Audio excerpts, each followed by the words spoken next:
on communication? I think the marketing people need to come to HR and the HR people need to go to them, because okay.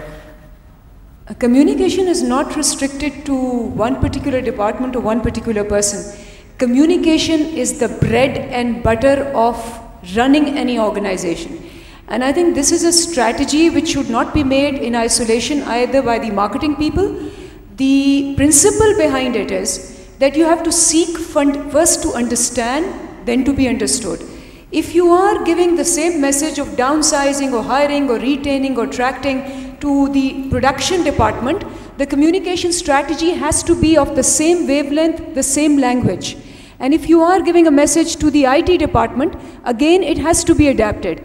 But what has to be very clear about it is that the communication during these times has to be formal, informal, frequent, and also not just through training sessions, through what is very important these days, and that is something each manager and each individual needs to learn: coaching.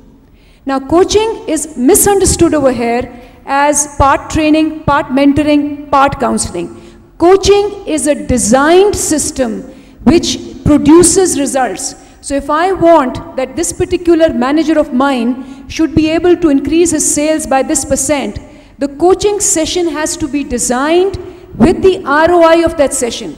This is what I'd like to go back to the first question you asked. If you want to convince the CEO is only convinced if he sees the results, that what is the money involved.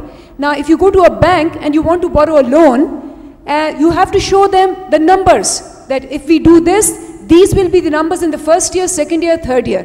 When you go to the boardroom and you want money for coaching or HR or for retaining, then the HR manager has to make a very convincing pitch of the numbers involved and the results sought. It's not going to be one more feel-good training or coaching. It's going to be coaching and training which is going to produce results, which is going to be linked to the company strategy and policy. Okay, very good, very good. Mr. Akram, sir, after Mr. Akram, yes. All very good thoughts, but when we talk about communication, we need to make certain distinctions. In communication, we need to differentiate between broadcasting, talking to the people, and talking with the people. Okay? And what is the purpose of the communication? So effective communication is important. Before you communicate, you need to understand that you need to first understand what are you communicating. Now, within the context of the topic of this panel, that what has changed and where are we heading? So HR people need to first understand that what is the impact of this change for the company, what parts of the organization will be impacted, how it will be impacted, and what will be the impact of these changes on the people. So once you understand that, only then can you make them understand. Go back, because whenever anything is changing, everybody is looking at what is changing, how it is changing, and the biggest question which everybody carries is, what's in it for me? How is it going to impact me? So it is the role of the HR through the medium of communication to go and explain to the people that all these change which we are talking about, how it is going to impact them. Whether that individual's position is protected, whether that individual's career is protected, we need to go back and tell them, okay, there is a joint partnership with the company. We have to create that, okay, these are difficult times, these are the measures which we are taking, this is how we are going to sustain and overcome this difficulty, how this is going to impact you directly, what is the promise in it once we are successful.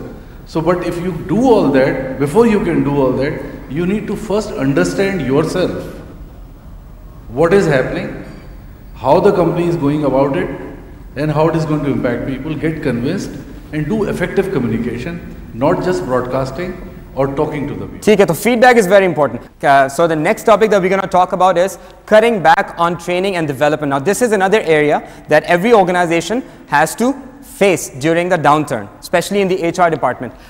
Read the quote, very beautiful. So the CEO is often heard saying, well, the money I'm going to spend on these people, on their training, what if they leave my organization?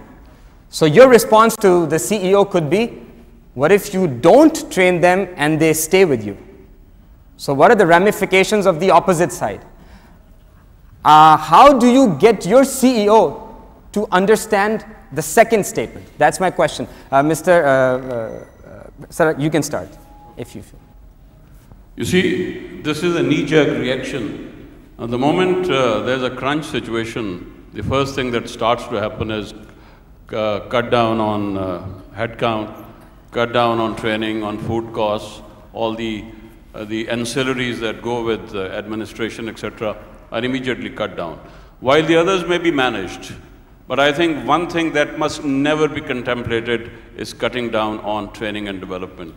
As earlier pointed out by one of the gentlemen on the right, that is actually a time of opportunity. That's the opportunity when you can really prepare people not only for getting through the crisis situation that they are facing at present, but also prepare them for future challenges. And there can be no better opportunity than that.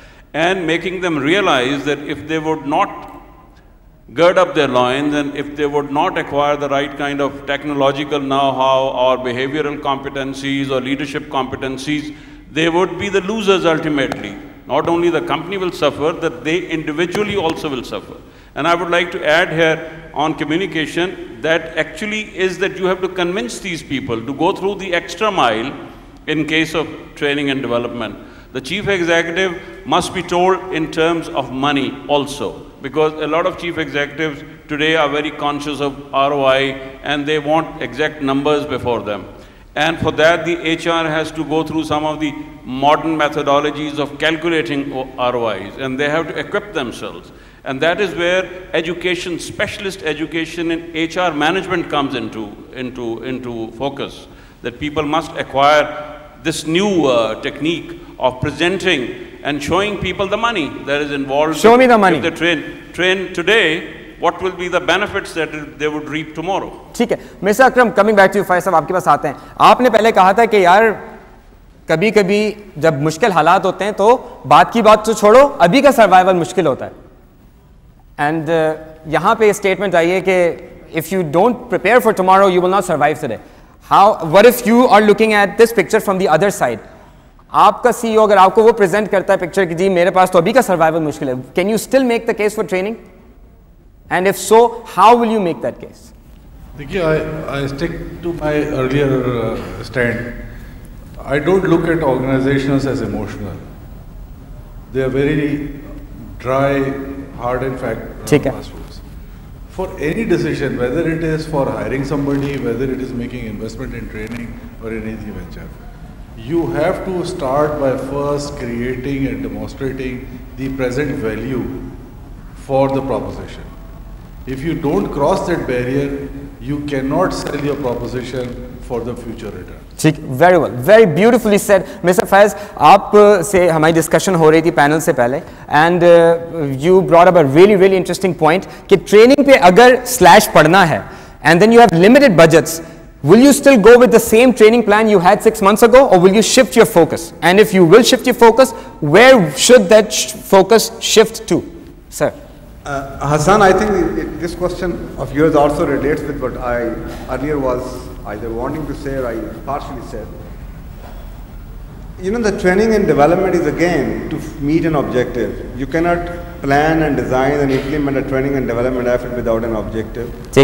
If the objective of the training and development is only the retention of those people you would like to retain after the fad is gone, then I think, you know, we've been talking about different theories and there are theoretical frameworks available about the motivation and theory of motivation. And I was so happy this morning when one of the presenters, and I was, you know, starving to listen to these things, pointed out that we have to engage hands, hearts and heads. And when he reached at head, I thought he might also move to the fourth dimension, because the man would not be complete bringing